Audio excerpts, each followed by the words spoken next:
Boa noite, meus amados irmãos, a paz do nosso Senhor e Salvador Jesus Cristo.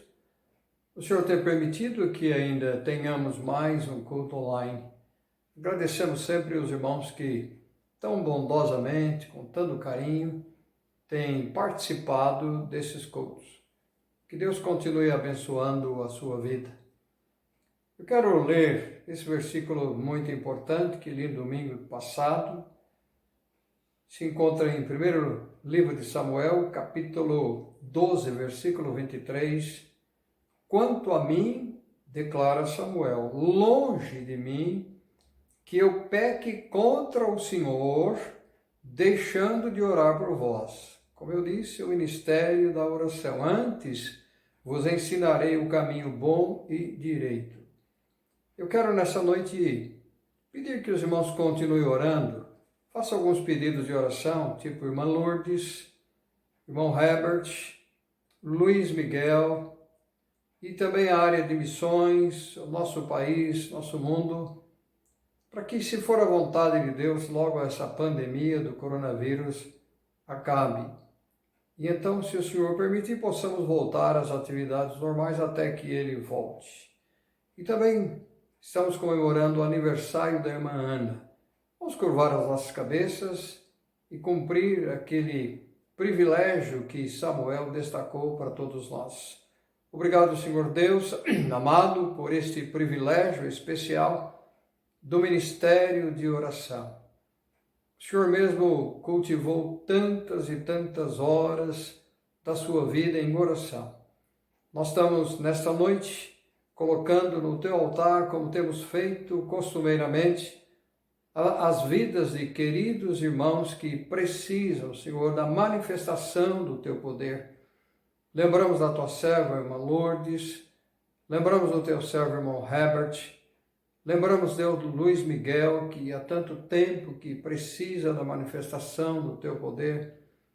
Lembramos também, querido Pai, em favor da área de missões, seja estadual, nacional, mundial, quando os nossos missionários sofrem, Deus, em países onde há terríveis perseguições, nós estamos colocando os seus ministérios no teu altar.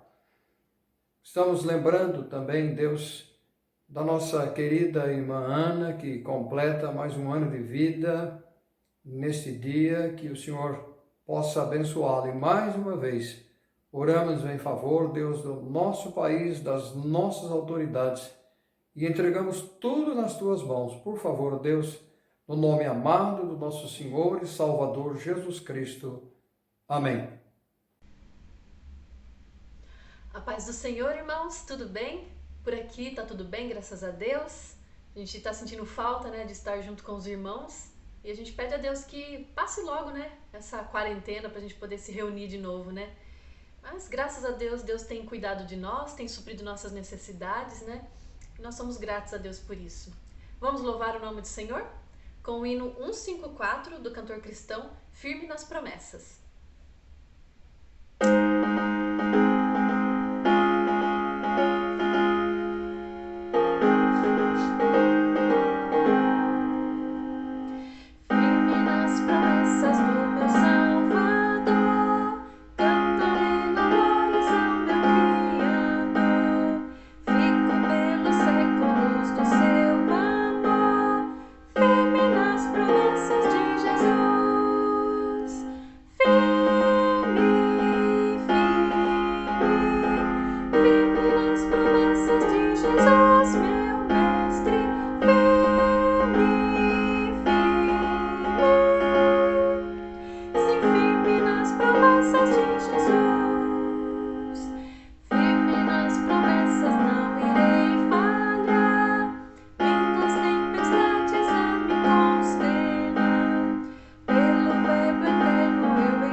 promessas de Jesus.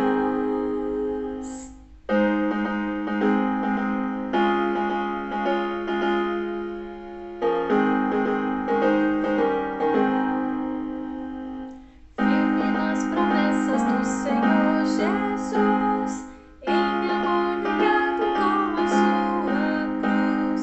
Cada dia mais alegro-me na luz, firme nas promessas de Jesus.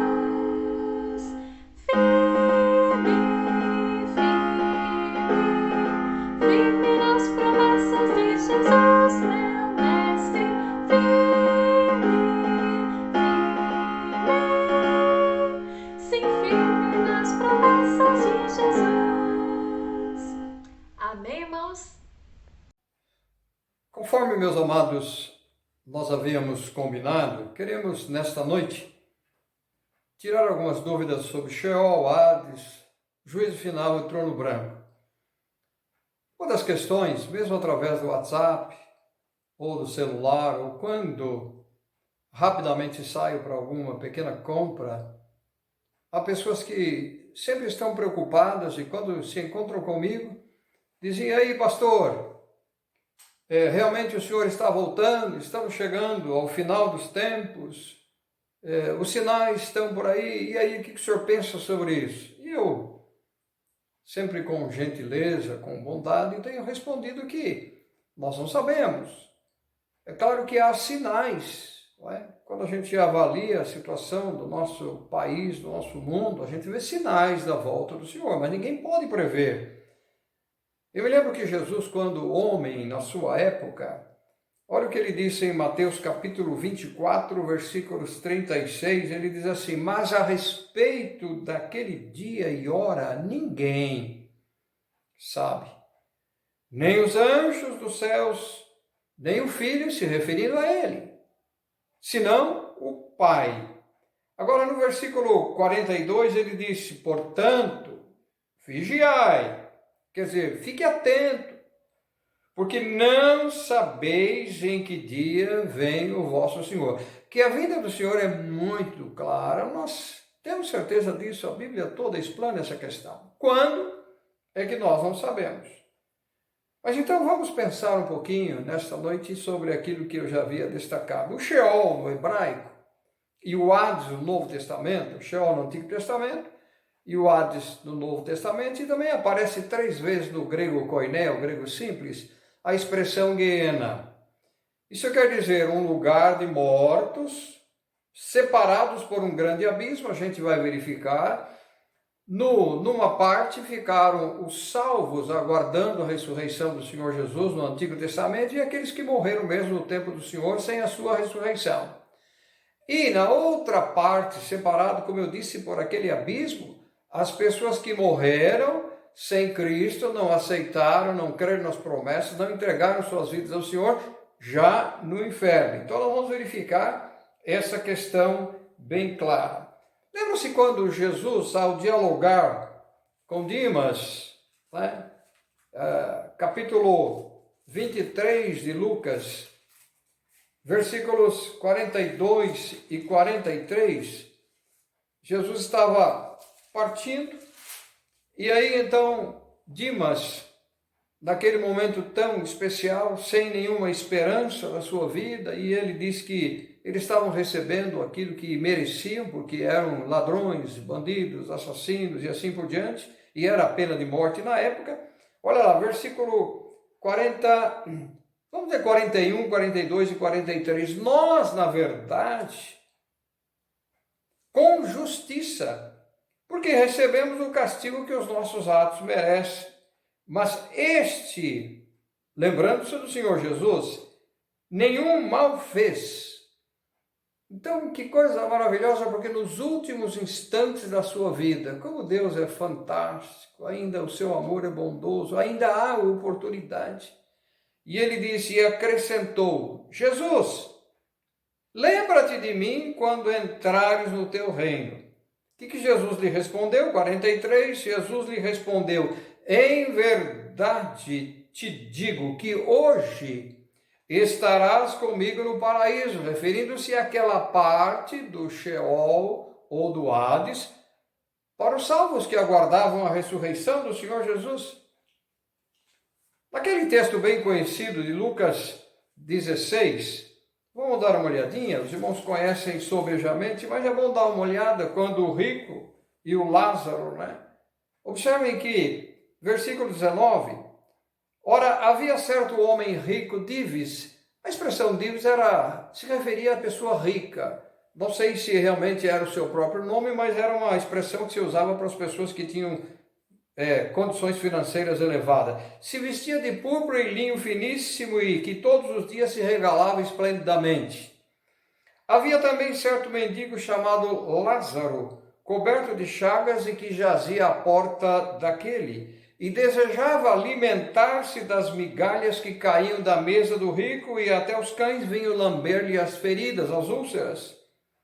Aconteceu morrer o mendigo e ser levado pelos anjos para o seio de Abraão. Lá também é considerado como o seio de Abraão. E morreu também o rico e foi sepultado. E observem, no inferno, olha lá, estando em tormentos, levantou os olhos e viu ao longe Abraão e a Lázaro no seu seio. A capacidade de contemplar aqueles que estão na presença do Senhor e estavam aguardando a ressurreição do Senhor Jesus. Vamos ver daqui a pouco. Então, clamando, disse: Pai Abraão, tem misericórdia de mim e manda Lázaro que molhe em água a ponta do dedo e me refresque a língua, porque estou atormentado nesta chama. Não uma chama que consome, mas é o tormento por ter rejeitado a bênção da salvação. Disse, porém, Abraão: Filho, um tratamento até sempre de amor, né? Lembra-te que recebeste os teus bens em vida e Lázaro igualmente os males. Agora, porém, aqui ele está consolado e você está em tormento, porque Lázaro fez a melhor escolha. E além disso está posto um grande abismo entre nós e vós, de sorte que os que querem passar daqui para vós outros não podem, e nem os de lá passar para nós. Então replicou: Pai, quer dizer, se não há saída, não há solução para mim, então eu faço um apelo especial, eu te imploro que o mandes à minha casa paterna. Isso é impossível. Um morto voltar e ter as suas atividades normais. Porque tenho 5 irmãos, para que lhes dê testemunho, a fim de não virem também para esse lugar de tormento. Olha lá. Não há nenhuma possibilidade. A decisão sempre é em vida. No inferno há aquela consciência.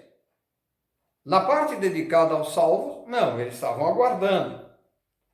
Eles enxergam e veem os salvos, mas nada pode ser feito. Então aqui exclui qualquer possibilidade dessa história maravilhosa do Senhor Jesus, verdadeira. Exclui a questão do purgatório, quer dizer, alguém vai pagando. Por isso que se reza missas anos, 30, 40, 50 anos. Para quê? Onde é que a pessoa está? Outro dia eu já falei sobre isso.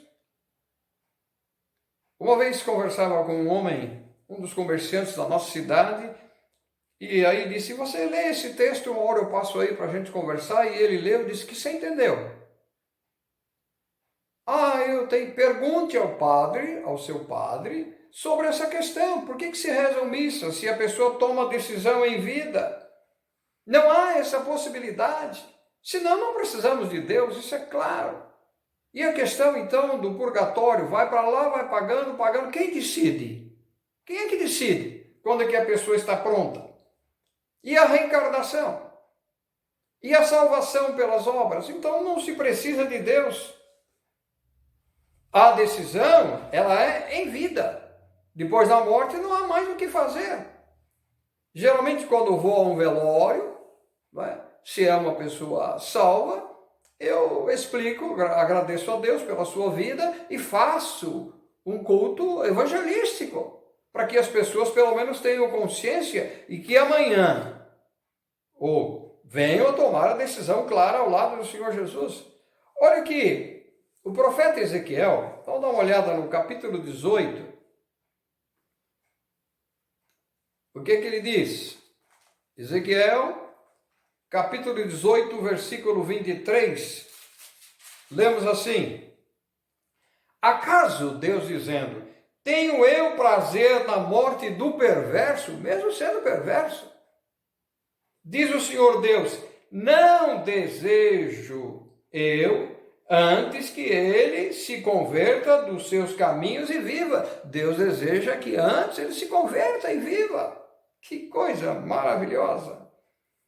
1 Timóteo, capítulo 2, versículo 3 e 4, Paulo escrevendo a Timóteo, ele diz, olha, e isto é bom e aceitável diante de Deus nosso Salvador. 4, o qual deseja que todos os homens sejam salvos e cheguem ao pleno conhecimento da verdade. Puxa, que coisa fantástica, Deus insistindo para que as pessoas sejam salvas. Deus não quer mandar ninguém ao inferno, vamos verificar daqui a pouco. Lembra-se daquela conversa tão bonita de Deus com Caim em Gênesis capítulo 4? Ali estava a profecia de que deveria se oferecer um cordeiro para tipificar o Senhor Jesus de Gênesis 3,15. Abel fez isso. Ele era um pastor de ovelhas e Caim era um lavrador, mas simplesmente poderia ter falado com Abel, que a gente verifica que era alguém agradável. Me dá uma ovelha, vamos trocar por algum vegetal, alguma coisa que eu produzo na agricultura, para eu oferecer um sacrifício tipificando o Senhor Jesus. Não. E aí, meus amados, que nível chega Deus? Desce ao nível do pecador para conversar com ele. Olha lá. Capítulo 4, versículo 6. Então lhe disse o seu senhor, por que andas irado? Por que descaiu o teu semblante? O que está acontecendo, Caim, com você? Você sabe o que tem que ser feito. Versículo 7, se procederes bem, é certo que serás aceito. Se você fizer aquilo que representa o meu filho, que vai morrer na cruz como o Cordeiro de Deus, que João testificou e a Bíblia toda, eis o Cordeiro de Deus, João 1,29, que tira o pecado do mundo. Faça isso, Caim. Mas aí Deus deixa um alerta, porque Deus deu ao ser humano o livre-arbítrio. O homem não é uma máquina. Tudo que Deus criou, meus amados irmãos, Deus criou com a capacidade de decidir. Eu quero e eu não quero. E ele diz, se todavia procederes mal, eis que o pecado jaz à porta. Mas presta atenção, o seu desejo será contra ti, mas a ti, é você. Você que toma a decisão, você que tem o poder de dominar, de dizer sim, eu quero ou eu não quero. Então isso é fantástico. Deus concedeu ao ser humano o livre-arbítrio. E outra coisa que o Senhor Jesus destacou, então, mas se a pessoa não quer andar com Deus, não quer ir para o céu e quer ir ao inferno, é um direito dela, não há estado intermediário. Mateus capítulo 25, vamos voltar para lá. Versículo 41, a gente lê assim, então dirá o rei aos que estiverem à sua esquerda, apartai-vos de mim, malditos, para o fogo eterno, preparado para o diabo e seus anjos. Quer dizer, o inferno não foi criado para o ser humano. O inferno foi criado por causa da rebelião de Satanás e os seus anjos caídos, seus demônios. Agora, se alguém quer ir para lá, isso é uma questão pessoal. Mas não é essa a vontade de Deus. Lembra-se quando Paulo diz em Efésios 4:8 sobre a ressurreição do Senhor Jesus? Ele diz assim, quando, olha lá, porque, por isso diz as Escrituras, quando ele subiu às alturas, levou cativo o cativeiro e concedeu dons aos homens. Então, quando o Senhor Jesus ressuscitou, o que fez? Foi naquela parte, claro, aquela parte do chamado Sheol no Antigo Testamento e Hades no Novo Testamento, e resgatando aquelas vidas que estavam aguardando a sua ressurreição. Isso é maravilhoso. Por quê? O salmista também registra essa questão. Olha lá, Salmo 68, vamos dar uma olhada. Versículo 18, ele diz assim: subiste às alturas, levaste cativo o cativeiro, recebeste homens por dádivas até os rebeldes, para que o Senhor Deus habite no meio deles. Quer dizer, o Senhor Jesus foi lá para tirar aqueles que aguardavam a promessa da sua ressurreição. Agora, há um texto que eu espero que nunca os irmãos esqueçam. Alguém pode dizer, mas esse é o único texto que existe na Bíblia. Não importa. Mateus capítulo 27. Vamos dar uma olhada. 52, 53.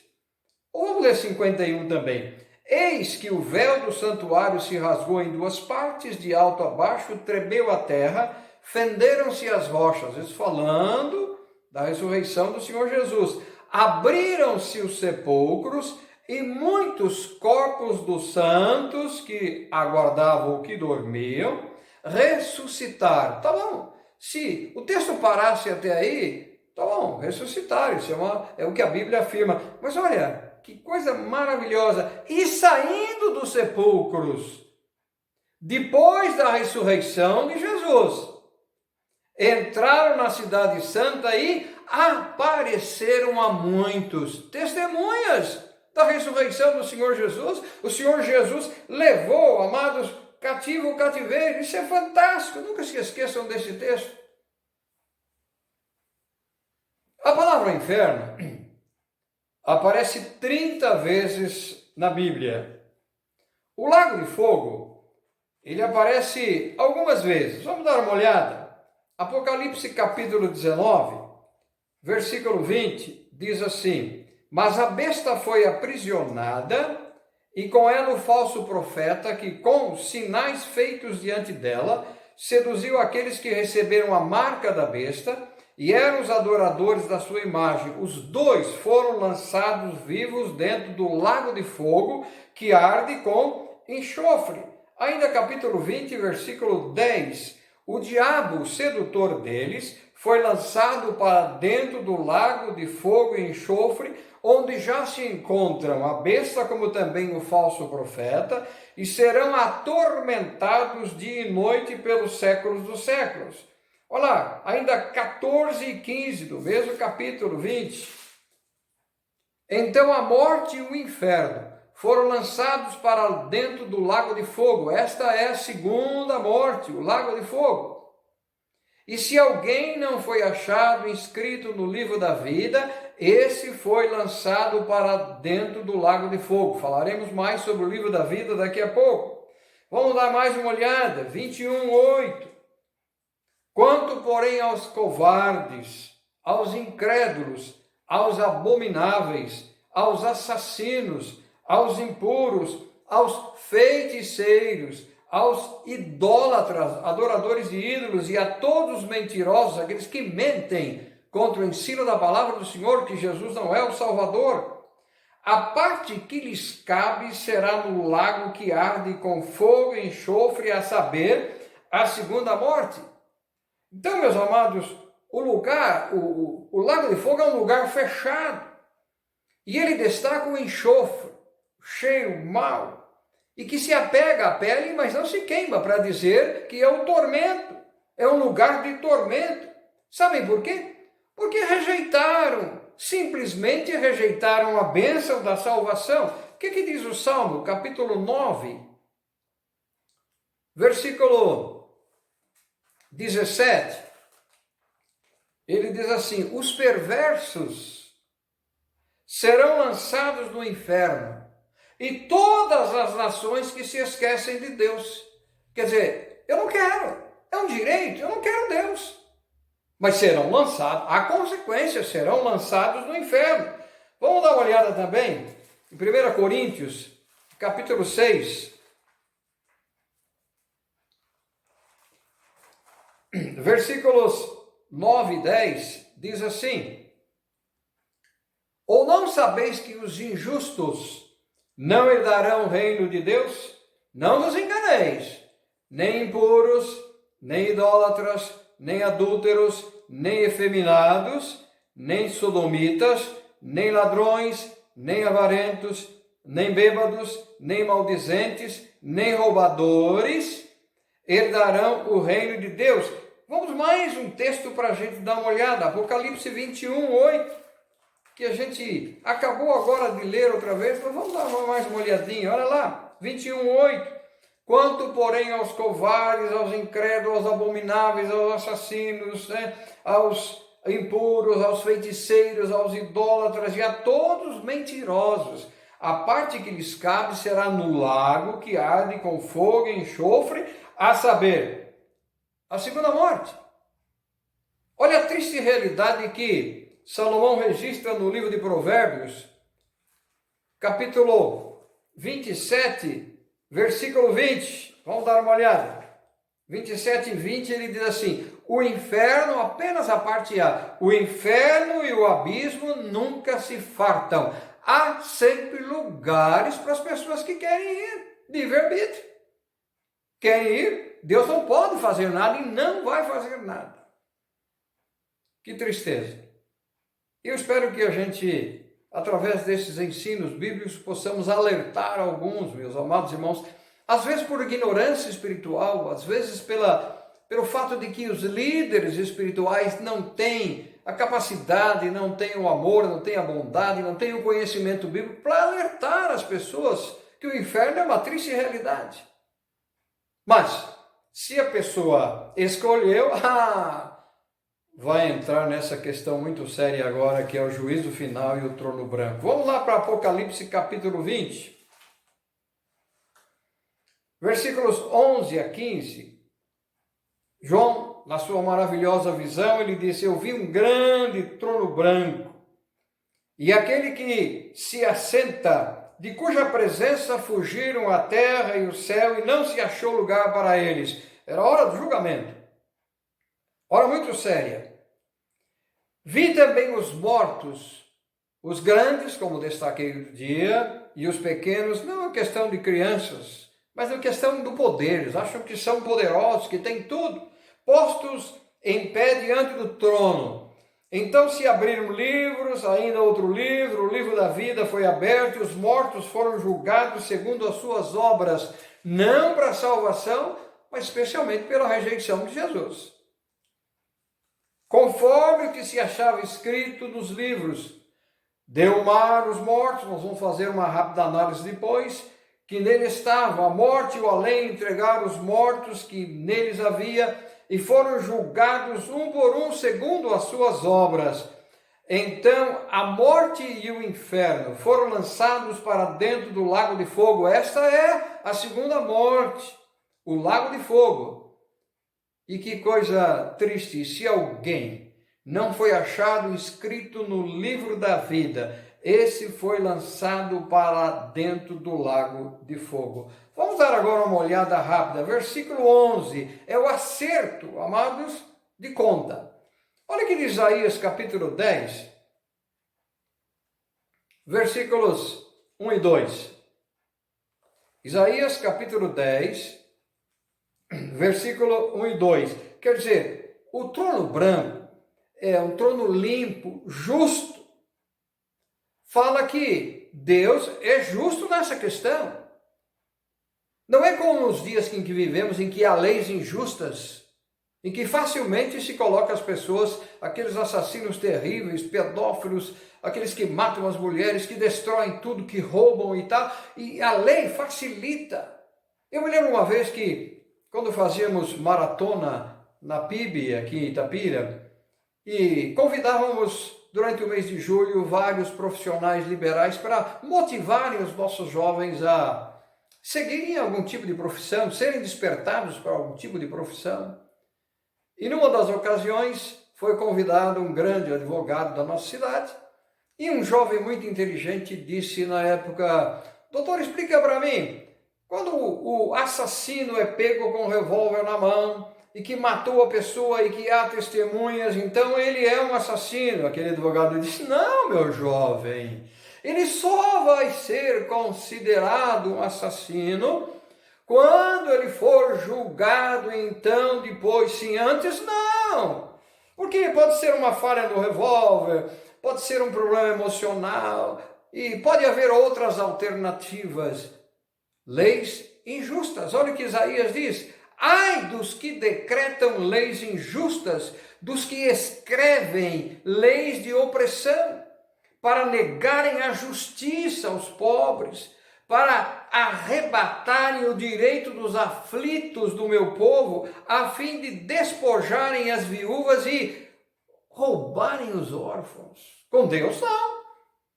Será um julgamento, como ele diz, trono branco, limpo, claro, cristalino. Isso não haverá nenhum tipo de, mas desculpa, tal, etc. Então, olha o versículo 11, voltemos para lá, capítulo 20, versículo 11, diz: vi o trono branco e aquele que dele se assenta, cuja presença fugiram a terra e o céu, e não se achou lugar para eles. Claro, agora é Deus. Deus que vai falar. Você semeou, você vai colher. É a lei da semeadura estabelecida por Deus. No versículo, e isso não haverá advogados, não haverá defesa, não haverá justificativas, desculpa, não, Senhor, eu sei que eu falhei, que eu errei. Não há mais chance. Vai colher. Versículo 12, ele diz assim: vi também os mortos, os grandes e os pequenos, postos em pé diante do trono. Então, olha lá, se abriram livros, ainda outro livro, o livro da vida foi aberto e os mortos foram julgados segundo as suas obras, conforme o que se estava escrito nos livros. Mateus capítulo 12, Jesus destaca algo bastante interessante. Mateus capítulo 12, versículos 36 e 37. Ele diz assim: digo-vos que de toda palavra frívola que proferirem os homens, dela darão conta no dia do juízo, especialmente aquela da rejeição de Jesus. Porque pelas palavras, quer dizer, eu quero, eu não quero, será justificado, e pelas tuas palavras será condenado. Quer dizer, quero ou não quero. O livre-arbítrio que a gente destacou lá de Gênesis 4. Quando Deus conversou com Caim. Então, meus amados irmãos, não há justificativa. A gente verificou que se abre, no capítulo 20, se abre o quê? Os livros. E olha, eu fico pensando, abre-se os livros, aquela expectativa, mas o nome não está lá. E aí? Daniel capítulo 12, versículo 1. Por isso que a palavra de Deus, ela é fantástica, ela se completa, ela se harmoniza. Olha que Daniel diz no capítulo 12, versículo 1, ele diz assim: naquele tempo se levantará Miguel, o grande príncipe, o único arcanjo. A arca significa anjo-chefe. O defensor dos filhos do seu povo. E haverá tempos de angústia, falando da questão da tribulação, o qual nunca houve. E graças a Deus que a igreja não estará. Desde que houve nação até aquele tempo, mas naquele tempo será salvo o teu povo. Claro, um tempo especial, tribulação para Israel. E olha, fantástico, todo aquele que for achado inscrito no livro da vida. Isso através da promessa do Senhor. Através da confissão dos seus pecados, através da ação do Espírito Santo. E o presente maravilhoso é tão complicado. Não, Senhor, eu peço perdão dos meus pecados, eu entrego a minha vida ao Senhor, eu aceito o presente do Senhor Jesus, o Salvador. Que coisa fantástica. E aí abre-se o livro. E aí o que vai acontecer? Nós lemos vários textos que o nome não está lá. 13:8. Só para a gente reforçar. Apocalipse 13:8. Adorá-lo todos que habitam sobre a terra, aqueles cujos nomes não foram escritos no livro da vida do Cordeiro, que foi morto desde a fundação do mundo. Mais um texto, 20:15, que a gente acabou de ler. Olha lá. E se alguém não foi achado inscrito no livro da vida, esse foi lançado para dentro do lago de fogo. Quer mais um texto? 21:10. Olha lá. Foi lançado, o diabo, 21:10, diz assim, ou 21:8, Quanto aos covardes, aos incrédulos, aos abomináveis, aos assassinos, aos feiticeiros, aos idólatras e a todos os mentirosos, esses foram lançados no lago de fogo. Por quê? O nome não estava no livro da vida. Vamos dar uma olhadinha no versículo 13 do capítulo 20, que estamos estudando, do juízo final. Versículo 13, diz assim: deu o mar os mortos que nele estavam, a morte e o além entregaram os corpos que nele haviam, e foram julgados, um por um, segundo as suas obras. Quer dizer, o mar, o lago, a água, devolverá o corpo em vida para ser julgado. Ah, mas foi desfeito. Não, isso é um princípio bíblico. Vai ser colocado diante de Deus. Até o inferno vai ter que apresentar os seus mortos aí vivos para julgamento. Versículo 14 do capítulo 20, que estamos estudando, ele diz assim: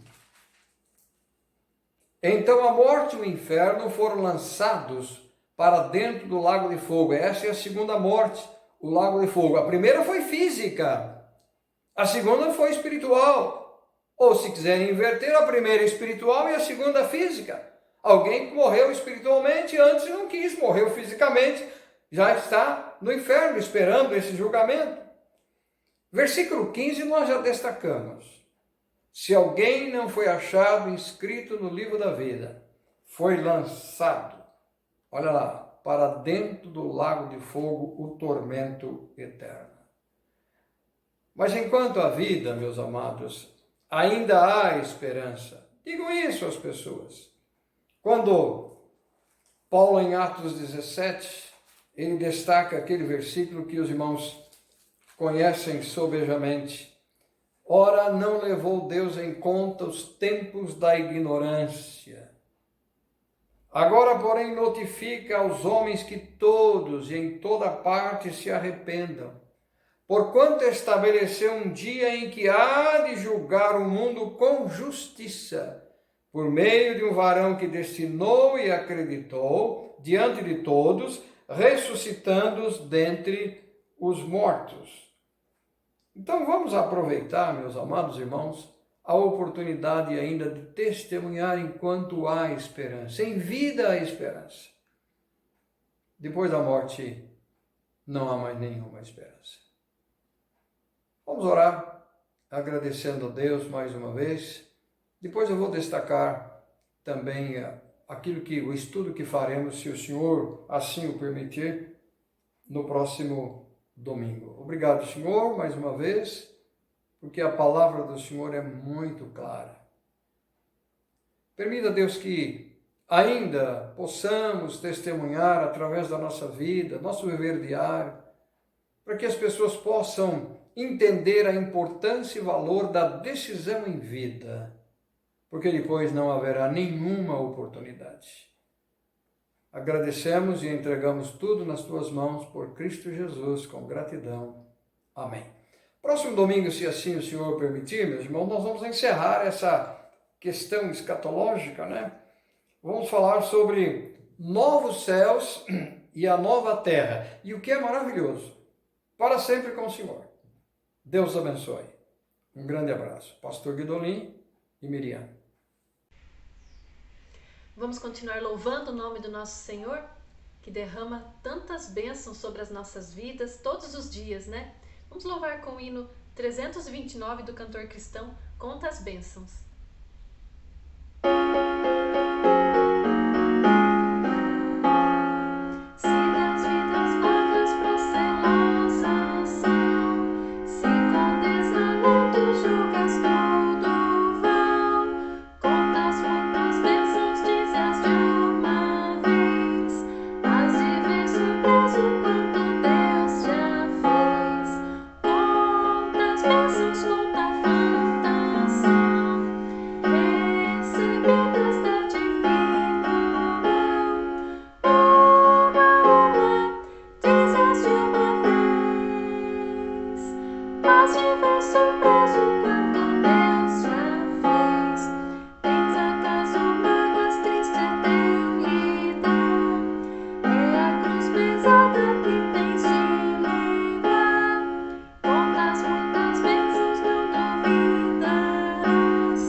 Amém. Louvado seja o nome do nosso Senhor.